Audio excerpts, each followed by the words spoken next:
जी, BJP की और आज शिवसेना यूनिट चसाना की जो मीटिंग थी सर, उसके बारे में आपका क्या क्या कहना है? किस-किस मुद्दे को लेके जो है आपकी आज ये मीटिंग हुई? मेरी तरफ से तमाम सुनने वाले नाजरीन को आदाब, नमस्कार व सत श्री अकाल।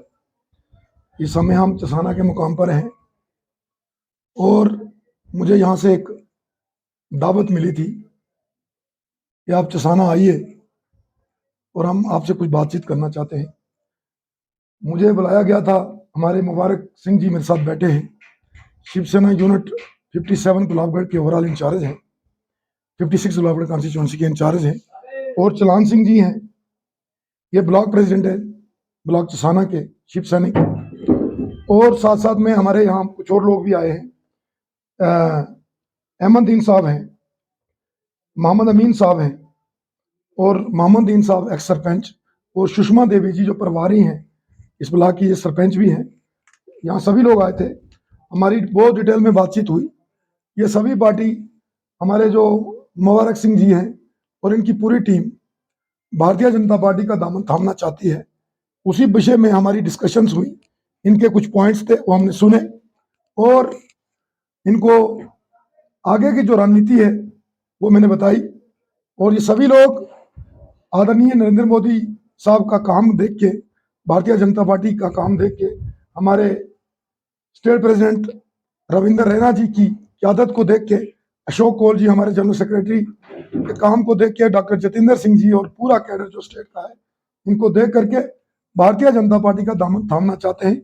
इसी विषय में हमारी बातचीत हुई है, और उस ईश्वर ने, उस खुदा ने, उस मालिक ने चाहा तो 15-20 दिन के अंदर बहुत बड़ी तादाद में हमारे शिव सैनिक, ना सिर्फ 56 गुलाबगढ़ कंस्टिट्यूंसी के बल्कि रियासी कंस्टिट्यूंसी और कटरा कंस्टिट्यूंसी, पूरे डिस्ट्रिक्ट रियासी के एक बहुत बड़े काफिले की शक्ल में भाजपा का दामन थामने के लिए हेडक्वार्टर बीजेपी ऑफिस जम्मू जाने के लिए तैयार हैं। उसके लिए हम रैना साहब से और अशोक कौल साहब से समय मुंतखब करके, डेट फिक्स करके इनको दावत देंगे, और इनके साथ साथ इनके बकौल बहुत सारे पंचेज और सरपंचेज जो हमारे शिव सैनिक टीम है, इनके थ्रू भारतीय जनता पार्टी का दामन थामेंगे। सर कौन-कौन से मुद्दे जो थे मतलब खास करके शिवसेना यूनिट चसाना या शिवसेना जो 56 गुलाबगढ़ कॉन्स्टिट्यूशन के लोग हैं, इन्होंने कौन-कौन से जो आपके साथ मेन इश्यू जो डिमांड्स जो रखी, जो आप इन्होंने जो सैटिस्फाई होने के बावजूद जो है भारतीय भारतीय जनता पार्टी का जो है दामन थामने के लिए इन्होंने एग्री किया है।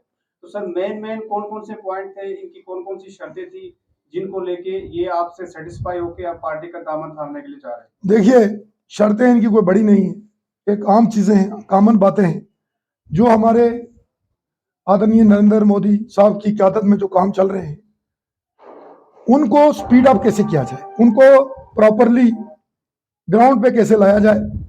जैसे इनकी एक डिमांड है कि जो हमोसान से डंडाकोट की तरफ पीएमजीएसवाई की सड़क बन रही है, उसकी रफ्तार सुस्त है, उसकी रफ्तार को तेज किया जाए।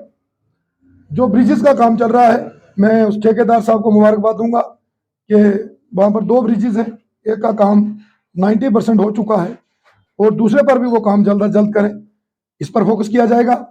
तीसरा, इनका जो लैंड कंपनसेशन और स्ट्रक्चर का कंपनसेशन है, वो एक मेन इशू है। और साथ साथ में यहाँ पर हमारे कुछ गाँव में अभी बिजली की कमी है, पानी की समस्या है।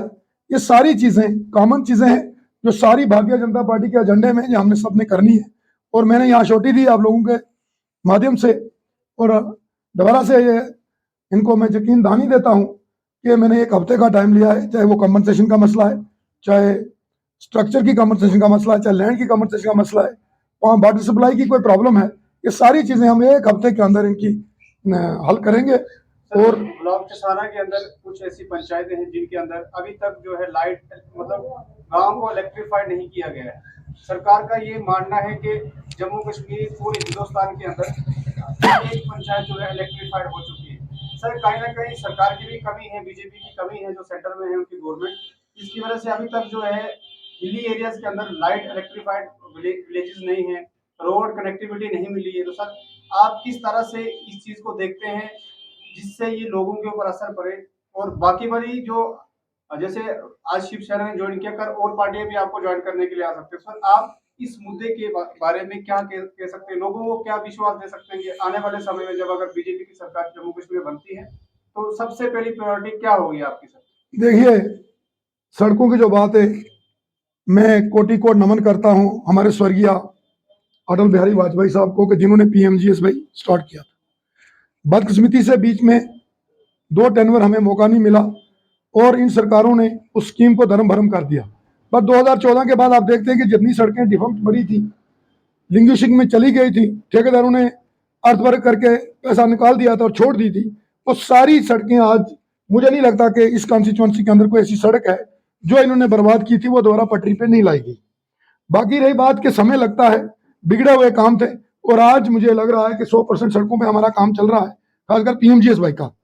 बाकी रही बात के जो रफ्तार स्लो है, इस पर सरकार बहुत सख्ती से काम कर रही है।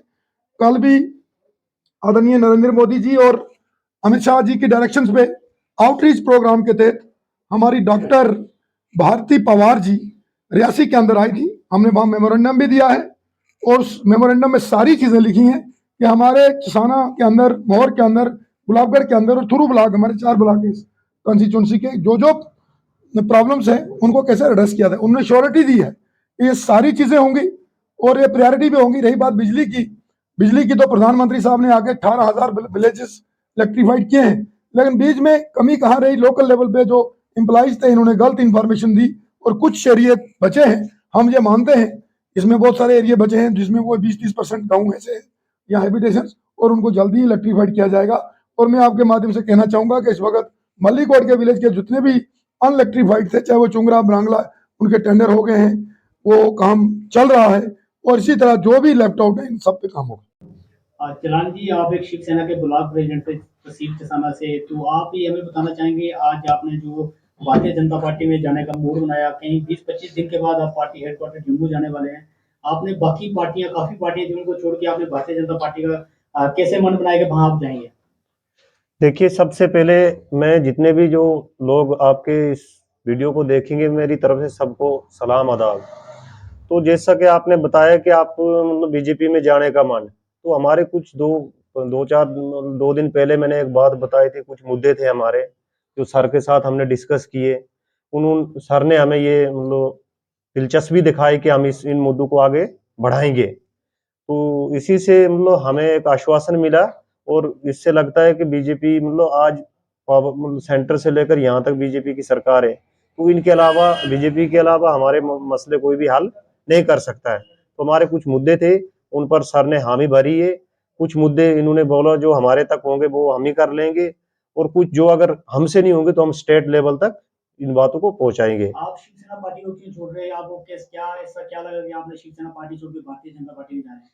देखिए, शिवसेना या बीजेपी का मसला नहीं होता, मसला होता है हमें काम से मतलब है।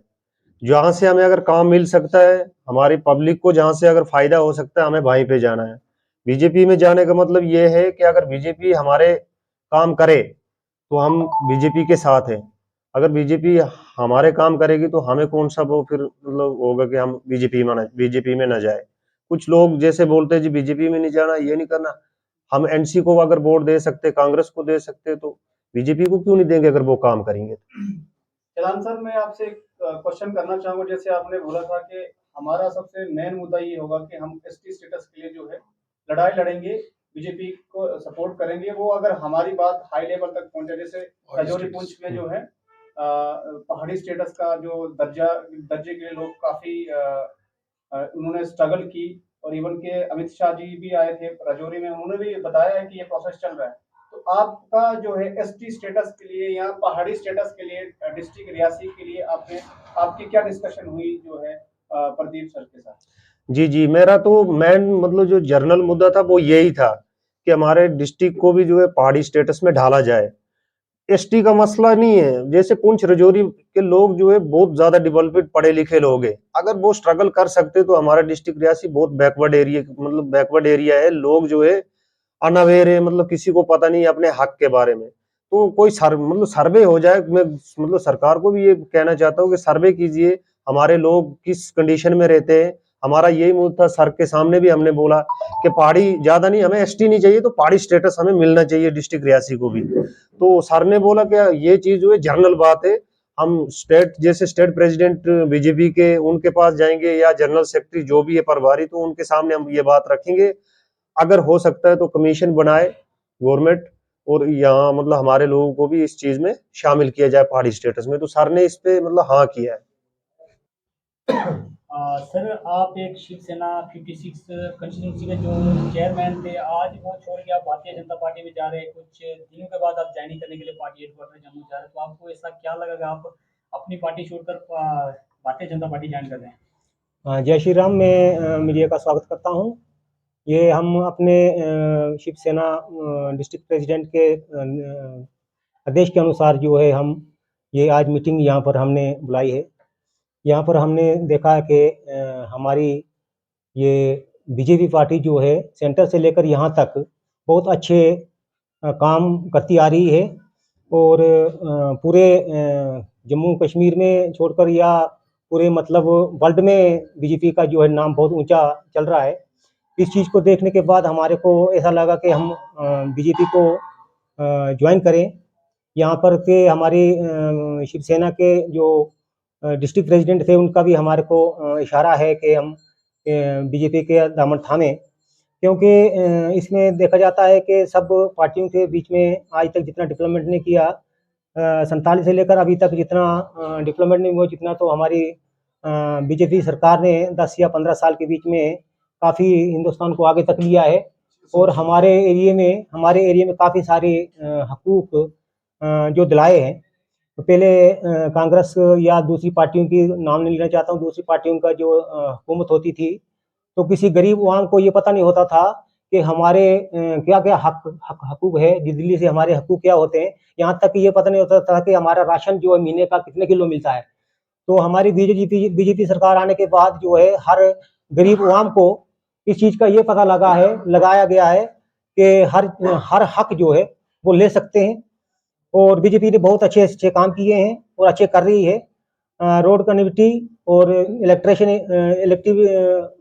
बिजली, पानी और हर सुविधा जो है दी है। और इसके बीच में मैंने एक नई चीज़ देखी है कि यहाँ पर मेरी भी अभी जो 50 साल एज हो चुकी है, आज तक हमने कभी भी कोई बीमार होता था तो वहाँ पर हम 10,000 या 5,000 रुपये देकर यहाँ से गाड़ी लेकर जम्मू में जाते थे। कोई डिलीवरी केस होता, कोई बीमार होता था, कोई इमरजेंसी होता, तो बीजेपी सरकार ने हमारे को बहुत सुविधा दी है। जो तो एक थोड़ा बीमार होने पर भी हमारे को एम्बुलेंस अवेलेबल घर तक पहुँच जाती है। तो इस चीज़ को देखकर, इस डेवलपमेंट को देखकर हमने बीजेपी का दामन थामने की मूड बनाया है। और मैं ये 56 गुलाबगढ़ ये समथिंग में 3 से 4 हज़ार वोट के साथ में बीजेपी का दामन थामने जा रहा हूँ। और मैं आशा करता हूँ जैसे सैनिक जो है एक हिंदुस्तान की ड्यूटी करता है, वैसे ही हम मतलब अपनी पार्टी का ड्यूटी करेंगे। और जहाँ जहाँ पर हमारी जरूरत पड़ेगी वहाँ पर अवश्य हम तैयार रहेंगे। और ये हमारे जितने भी मेरे साथ शिव सैनिक हैं वो सब जो है मेरे साथ ज्वाइन होकर पार्टी के साथ ज्वाइन करेंगे।